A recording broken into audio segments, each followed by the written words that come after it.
এবং তার বড় প্রমাণ বিগত 15.5 বছরে যে দলটি দেশ শাসন করেছে, ক্ষমতা ছাড়ার পর জানা গেল প্রায় 27,000 লক্ষ কোটি টাকা বিদেশে পাচার করেছে। এটাই প্রমাণ হয় এই দেশটা গরিব দেশ না, এটা সম্পদশালী দেশ। কিন্তু সম্পদের সৎ ব্যবহার করার মতো, সম্পদকে পাহারা দেওয়ার মতো যোগ্য লোক, সৎ লোক এই দেশে 54 বছরে পাওয়া যায় নাই, যার ফলে এই সম্পদ বিদেশে পাচার করা হয়েছে। বাংলাদেশ জামাত ইসলামী প্রথমেই বলতে চায় জনগণের সামনে, যদি আল্লাহ আমাদেরকে সাহায্য করেন, যদি জনগণের ভালোবাসা পায়, আগামীতে জামাত ইসলামী যে জনগণের সেবা করার সুযোগ পায়, সর্বপ্রথম বাংলাদেশ থেকে আমরা দুর্নীতি নির্মূল করব। আমরা ক্ষমতা আমাদের দায়িত্ব পেলে আমরা মুসলমানদের এই দেশে আমরা জাকাতের আইন চালু করব। এই জাকাত বাংলাদেশে যে সমস্ত ব্যাংকে ধনী মানুষরা টাকা জমা রাখে, সেই টাকা যদি আদায় করা যায়, প্রায় 50,000 কোটি টাকা বছরে জাকাত আদায় করা সম্ভব। এই জাকাত গরিব, ফকির, মিসকিন, দরিদ্র মানুষের কাছে ব্যয় করা হবে, তখন দারিদ্রতা বাংলাদেশ থেকে দূর হয়ে যাবে, অভাব অনটন দূর হয়ে যাবে, সবটাই বন্ধ করে দেবো ইনশাআল্লাহ। এই দুইটি কাজ দায়িত্ব আমরা করতে পারি, এই বাংলাদেশ শুধু কথার মধ্যে সোনার বাংলা থাকবে না, এই বাংলাদেশ সত্যিকার অর্থে সোনার বাংলা হবে ইনশাআল্লাহ।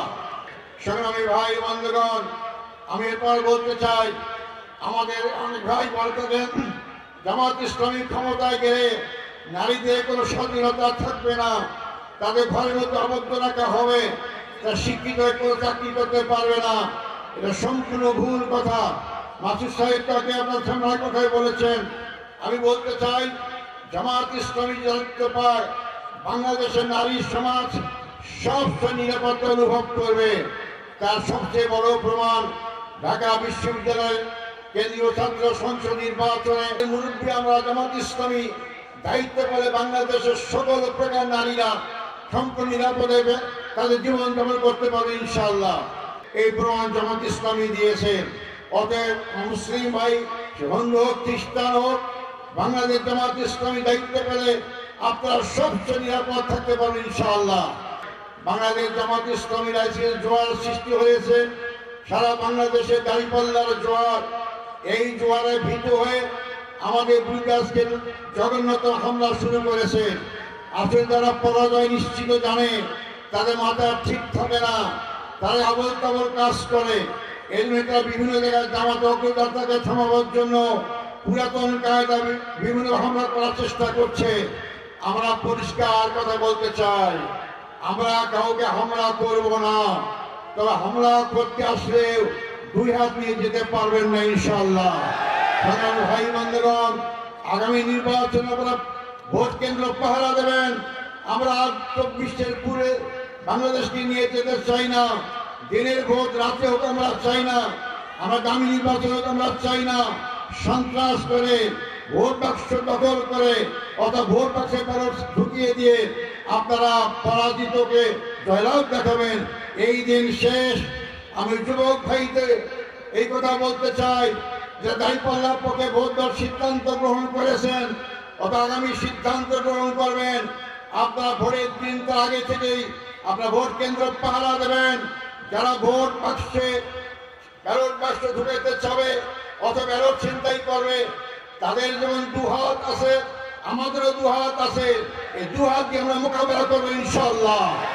আমরা এলাকার জনগণের ভোট তা নিজের পছন্দ অনুযায়ী মার্কাকে দেওয়ার এই সুযোগ করে দিতে চাই। এই সুযোগ কেউ কেড়ে দিতে পারবে ইনশাআল্লাহ। আপনাদের সামনে হাজির করা হয়েছে। অত্যন্ত কথাটা কিন্তু খুব সহজ কথা নয়। অনেক নেতা বিদেশে আছেন, তারা দেশে আসার সাহস পাচ্ছেন না, কারণ তারা ইংল্যান্ডের নাগরিকত্ব লাভ করেছেন। নাগরিকত্ব ছেড়ে দিয়ে দেশে আসতে হবে, ভয় পাচ্ছেন। নাগরিকত্ব ছেড়ে দিলাম, দেশে এসে দিয়ে আবার প্রধানমন্ত্রী হইতে না পারলাম, আমার 21-2 করে গেল, আসার সাহস পাচ্ছে না। কিন্তু আমাদের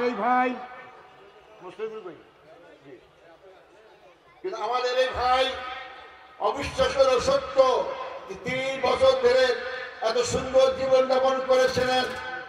কোটি কোটি টাকা ইনকাম করার সুযোগ ছিল, আন্তর্জাতিকভাবে সকল জায়গায় যাওয়ার সুযোগ ছিল, শুধু আমির জামাতের কথা শুনে আনুগত্য করে ওই সমস্ত দুনিয়ার সুখ শান্তি ছেড়ে দিয়ে আপনাদের পাশে দাঁড়িয়েছেন। আপনারা কি পারেন না তার পাশে দাঁড়াতে? আপনার হাত তুলে দেখান, তার পাশে থাকবেন ইনশাল্লাহ। উনি আপনাকে ছেড়ে যাবেন না। দেশ ছেড়ে বাংলাদেশ জামাত কেউ পালায় যায় না। যারা কথায় কথা বলতো শেখের বেটি পালায় না, তারাই আজকে দেশ থেকে পালিয়ে গিয়েছে। আর জামাত ইসলামী লোকের দেশেই আছে। আমরা ফাঁসির মঞ্চে গিয়েছি, কিন্তু দেশ ত্যাগ করার চিন্তা করিনি, কারণ জামাত ইসলামী সবচেয়ে দেশপ্রেমিক দল। জামাত ইসলামী জনগণের দল। জনগণকে সাথে রেখেই তিনি জনগণের কল্যাণ চায় জামাত ইসলামী। তাই যারা কথায় কথা স্বাধীনতার পক্ষের শক্তি বলে, কথায় কথা বলে আমার দেশ স্বাধীন করেছেন আব্বা, আজকে তারা 18 কোটি মানুষকে ফেলে রেখে ভারতীয় আশ্রয় নিয়ে আজকে সুন্দর জীবন যাপন করছেন। আপনারা বলেন, যারা হাজার হাজার আওয়ামী কর্মীকে ফেলে দিয়ে 18 কোটি মানুষকে বিপদে ফেলে রেখে বিদেশে অবস্থান করে, তারা কি দেশপ্রেমিক? না যারা বিদেশ থেকে এসে ফাঁসির মঞ্চে গলায় ঝুলিয়ে মৃত্যুবরণ করে তারাই দেশপ্রেমিক? আগামী দিন আপনাকে সঠিক সিদ্ধান্ত গ্রহণ করতে হবে। দেশপ্রেমী ইসলামী শক্তির পক্ষে যে গণজোয়ার সৃষ্টি হয়েছে, সেই গণজোয়ারে দাঁড়িপাল্লা মার্কা আমাদের মুসলিউদ্দিন ফরিদ ভাইকে ভোট দেওয়ার উদাত্ত আহ্বান জানিয়ে আমার বক্তব্য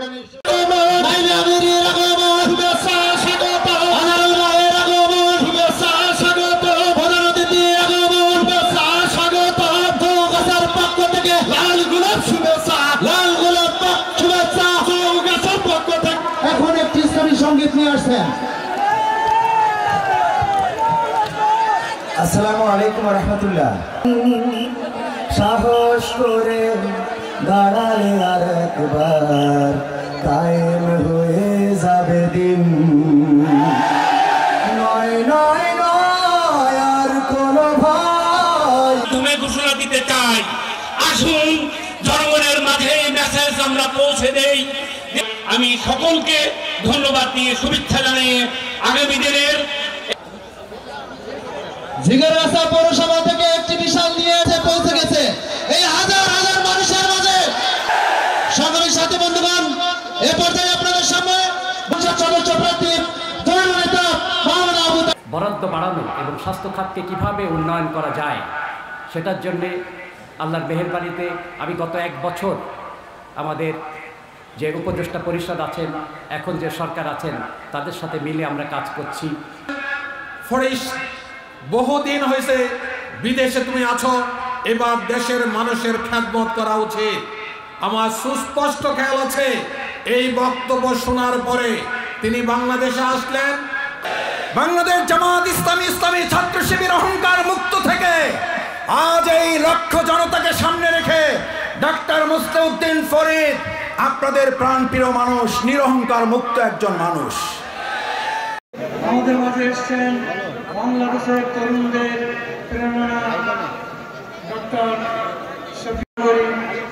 সেক্রেটারি এবং মঞ্চবিষ্ট নেতৃবৃন্দ, প্রাণপ্রিয় ভাই ও বোনেরা, হযরত মাওলানা আবু সাঈদ আপনাদের প্রাণের বন্ধু ছিল।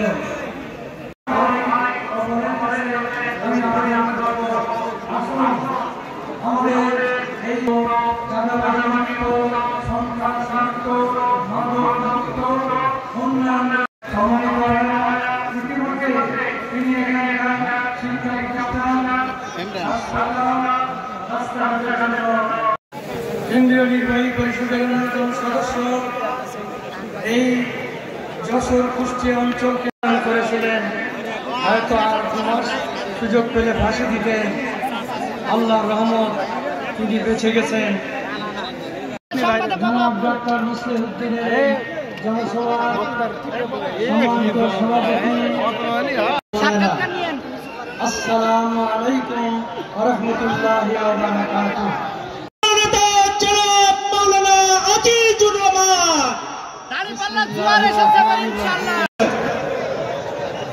সংগ্রামী চৌগাছাবাসী, এখন আপনাদের সামনে মূল্যবান বক্তব্য নিয়ে আসছেন ভাইরা চান, কারা কারা দাঁড়ানো ভাইরা চান।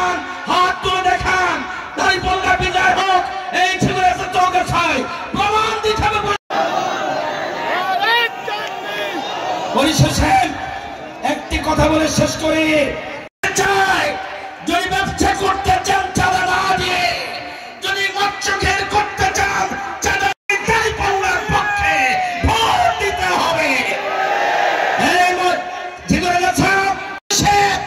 এই দেশটি চতুর্থবারের মতো বিশ্ব দুর্নীতিতে আজকে মেধার রাজনীতি শুরু হয়েছে।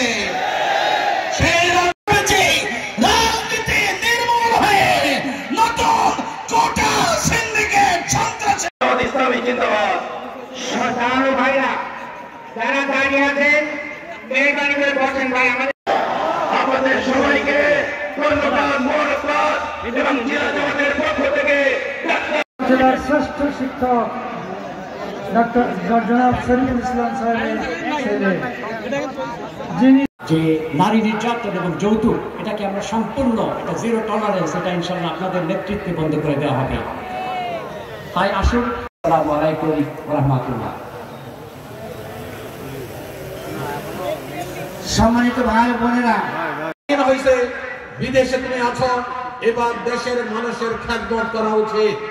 আমার সুস্পষ্ট খেয়াল আছে এই বক্তব্য শোনার 10টা হাসপাতাল আমাদের দেশে, 5টা মেডিকেল কলেজ, আমরা মাঝখানে মেডিকেল।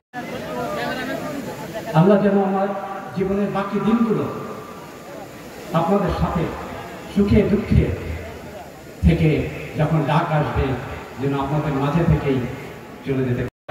আমাকে বললেন যে অনেকদিন বিদেশে থেকেছ, দেশে আসতে হবে, দেশে কাজ করার, দেশ গড়ার সময়। তখন আমার যে আমার সাথে দেখা করতে গেলে নাকি ভিসা করে টিকিট কেটে লন্ডনে যাওয়া লাগবে। আপনারা ভিসা টিকিট কেটে কাটছেন আজকে হাতে।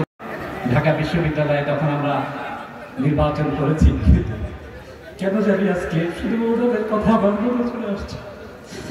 আপনারা অনেক ভালো ভালো বক্তা আছেন, কথা বলবেন, আমি কারণ তখন জিনেদাকে এক কলেজে পড়তাম, ভালো রেজাল্ট করলাম ম্যাট্রিক ইন্টারমিডিয়েটে।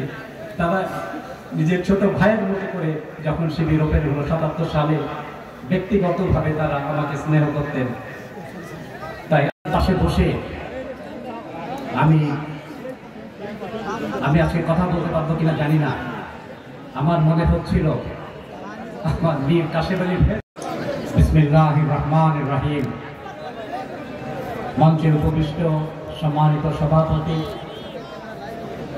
ঢাকা থেকে আগত আমাদের মেহমানবৃন্দ, জামাত ইসলামীর দায়িত্বশীল ভাই ও বোনেরা এবং সর্বোপরি চৌগাছা ঝিকরগাছার ভাই এবং বোনেরা, আসসালামু আলাইকুম ওয়া রাহমাতুল্লাহ। অমুসলিম ভাইদের জন্য শাহসাদ আব্দুল্লাহকে, যারা জুলাই আন্দোলনে আমাদের এলাকার শ্রেষ্ঠ সন্তান